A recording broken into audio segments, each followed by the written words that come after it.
Wings biryani spicy किस्म की ready करेंगे, बिल्कुल रेस्टोरेंट स्टाइल में। आप लोगों को मज़ा ना आए तो फिर कहिएगा मुझे, कमेंट सेक्शन में बताइएगा भी कि आप लोगों को मेरी वीडियो कैसी लगती है। और चलिए चलते हैं रेसिपी की तरफ। बड़े मज़े की बिरयानी रेडी होगी।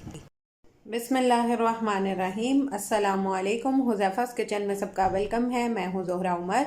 आज मैं लेके आई हूँ आप लोगों के लिए विंग्स बिरयानी की रेसिपी, जो कि बहुत मज़े की बनेगी और यमी यमी सी जो है वो। हम फटाफट से चलते हैं रेसिपी की तरफ। जी, तो पहले जो है विंग्स को हम मैरिनेट कर लेते हैं। सबसे पहले हमने लेना है 1 टेबलस्पून भर के लहसुन अदरक का पेस्ट। ठीक है, उसके बाद हमने लेना है, कुछ स्पाइस ऐड करेंगे।